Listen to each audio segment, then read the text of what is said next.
And now we move on to a panel discussion.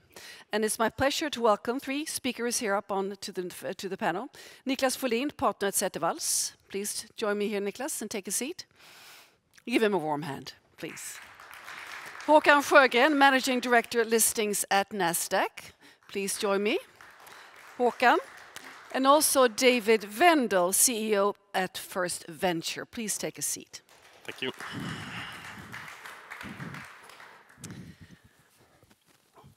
The global economy, of course, is in a tough situation currently. We all know that, and there are reasons to state that that's the case. So against this backdrop, we're now going to talk about which ones will thrive on the markets that we currently face, the situation, because we have higher interest rates, we have rising energy costs. We're very much aware of this, and we also have, of course, a surging inflation. So. The tech sector that we're focusing on today is, of course, not immune against these global statements that we just had. So we need to continue the investments in the tech companies. That's what we're here. We need to focus on innovation, of course, and green transition, like we've mentioned here many times already, and digitization, of course, that continues to be very important. So. Again, the question here, the first question to you is, which companies will thrive in this new global context? Would you like to start, please? Yeah, sure. I mean, as a lawyer, I speak to my clients, tech clients, regarding these matters regularly, and of course they have different sort of experiences as regarding the new economy and the present situation. But I mean, there are of course companies that thrive in this and have a very strong business also going forward and see opportunities in this situation. We talked a little bit about this before, but I think the main difference now, the mega trends, they have been there for a while now, and they're continuing. They're almost accentuating, and the companies that are able to build their business in relation to these mega trends and building solutions in relation to the mega trends and the big needs, they are the ones that we will be able to be more successful, I think. And that's what I see as well. But obviously, it's a difficult situation regarding the sort of financing and the sort of interest rates and the monies. But I think otherwise, as a lawyer, perhaps the main drivers are still there for the fundamentals. Thank you very much. And over to you, Håkan. What is your take? You have a different perspective. Of course I have, but at the same time, I mean, everything happened so quick. I mean, everything turned upside down in such a short time. So companies that were more or less having free money, all of a sudden have to pay a lot of it to get it again. And I mean, remember last year, companies said that came to us, we don't raise more than this because we don't need more money for the moment. And now it costs 20% if you want it guaranteed or something and pay with shares. So it's a totally different ball game we are facing right now. And so I think you need to be aware, very alert, listening to what is happening the whole time. And maybe I think what we have seen now also that is these tech companies, they need to focus less on just growth and more to at least have some revenues as well and go for that lane instead of growing it super big without any revenues.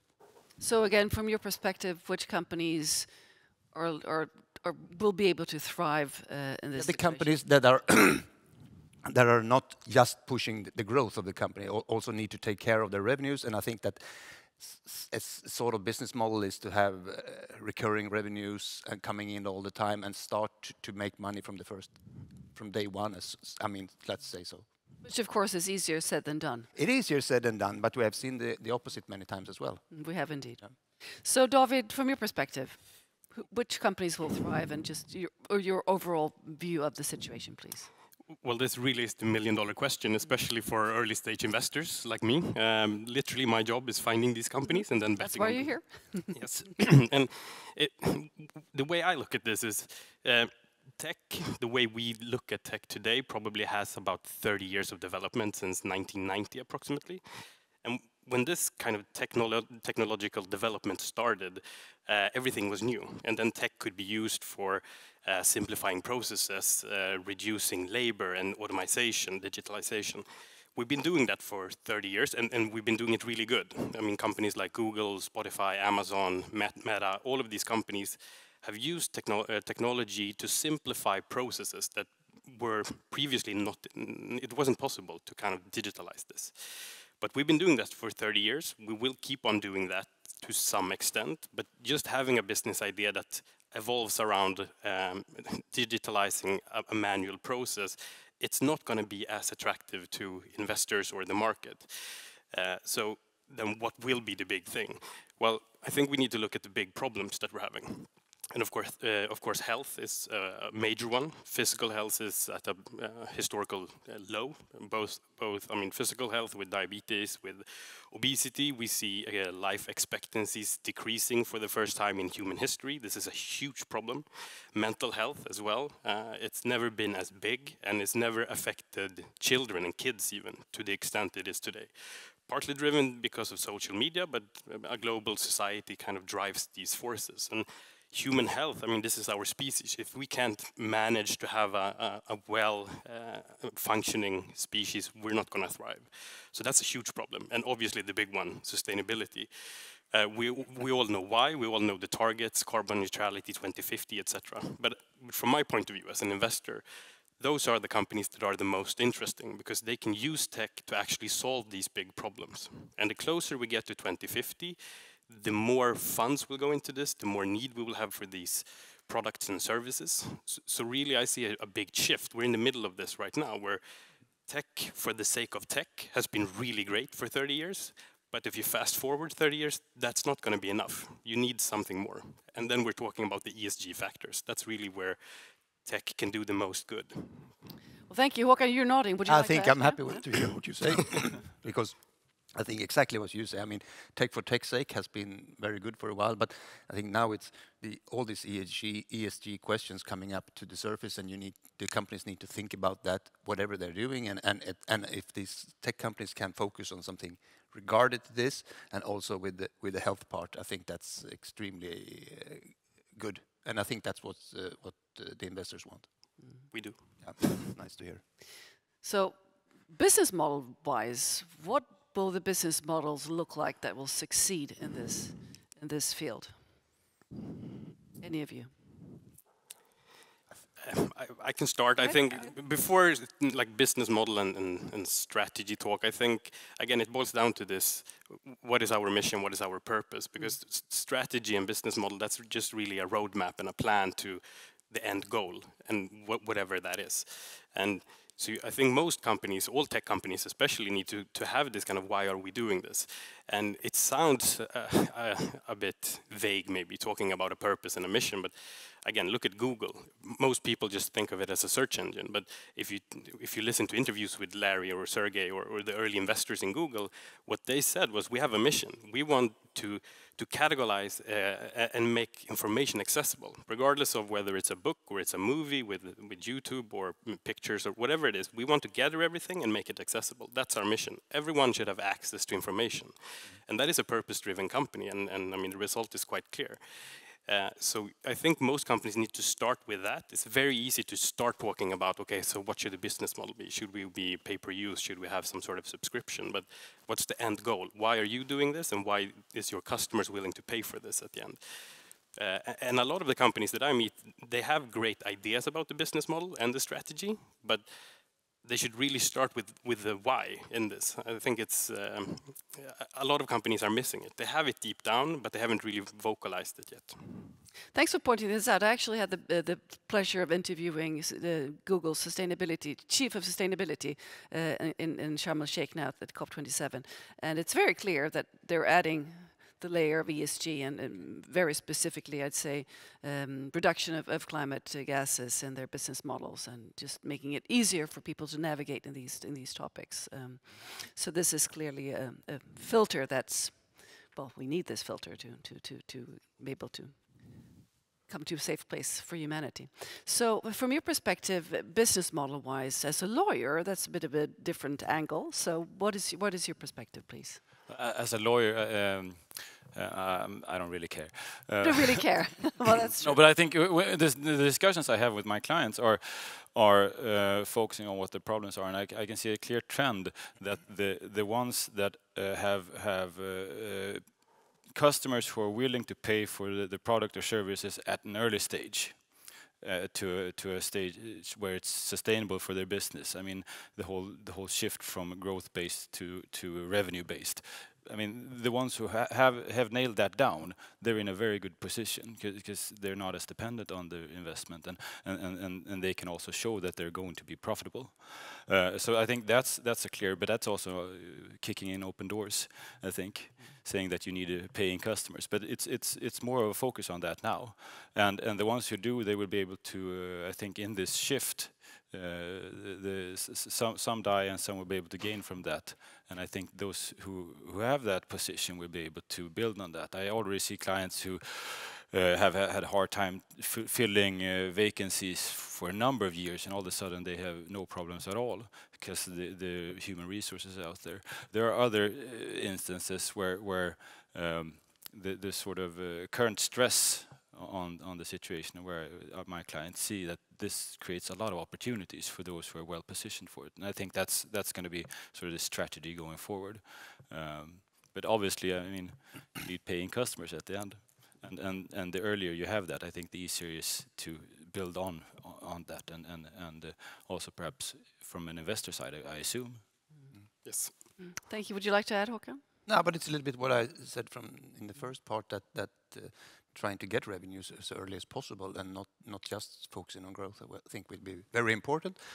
And then, I mean, also for the company itself to focus on these ESG things. I think these diversity things, for example, which will be extremely important. And I see from our company, we're working with that the whole time from the US, which is super big.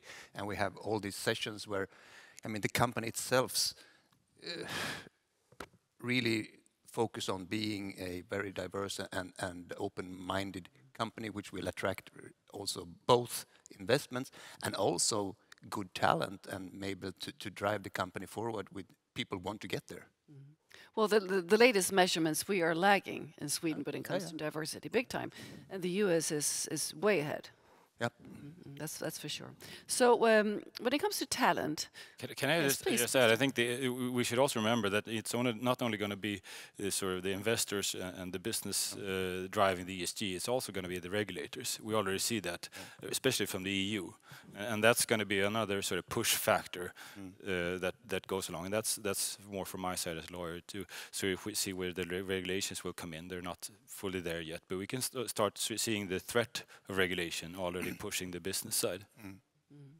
So when it comes to talent, you touched on this before, there is scarcity of talent when it comes to tech in many fields, right? And we also see the lack of engineers, we see the lack of programmers, and there is a big gap in the Swedish Näringsliv's big measurement, the latest one. There is a huge gap when it comes to these types of professions. So how do you think this will affect innovation in tech, and how do we sort of bridge this gap? Do you have any ideas here? Because this is going to be a problem in the not very far future. I think it's a problem already.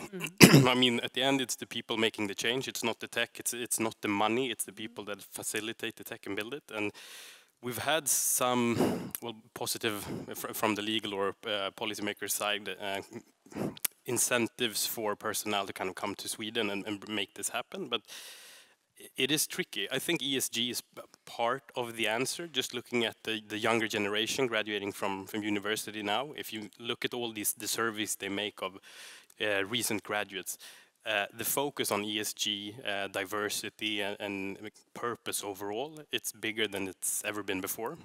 And again, I think from a company's point of view, previously we talked about attracting capital and funding, but attracting talent, I think it's kind of the same answer. If you have that purpose, if you're willing to stand for something, then you might lose some, but you will definitely win the attention of others. And maybe it could even be reflected in compensation. If you're willing to work for something you believe in, you might not need as much pay. So even from a financial point of view, it could make a lot of sense. I think ESG is really a big factor in attracting talent. It's a push and a pull. Yeah, definitely. Håkan, would you like to add? But it's, yeah, I mean, you're absolutely right in this. Then, I mean, I see also with especially after the pandemic, people have started to work from everywhere. So, I mean, to attract somebody to a Swedish company, this person doesn't have to sit, I mean, in Stockholm like it used to be, or whatever in Sweden. So I guess we can work in a different way nowadays as well. From my perspective, I'd also like to add that we really need to push for the stronger focus on science in terms of education, in terms of getting students to actually apply for these courses, because there is will be a big problem otherwise. Yeah. So we did talk a little bit about policy before. But what is your take on policymakers and also stock market stakeholders' ability really to foster innovation in this bear market that we are in? Would you like to start? I think there's already, I mean, from a policy side, at least, there's a huge focus from the EU, from Sweden, on innovation. I mean, the EU is talking about the digital decade, and that's going to result in a lot of regulation, of course, but also opportunities from that. I think one big focus in tech is going to be the focus on big tech, which has been pushing innovation, but also hindering competition to some extent.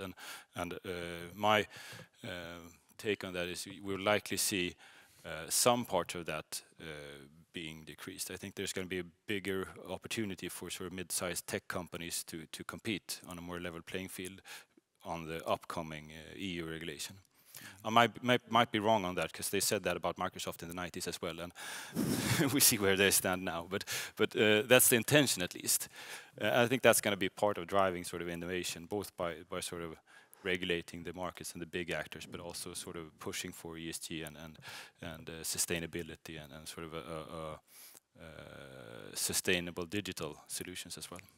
And there is also suggestions of standardization. I'm just looking at the charger perspective that was just going to be in position in place soon. That's just a very strong directive that really transforms the playing field for many actors in the tech field, right? Yeah. Anything else coming up there, you think? I think the big, from my perspective, is going to be data and data management and data standardization, and we're not there yet.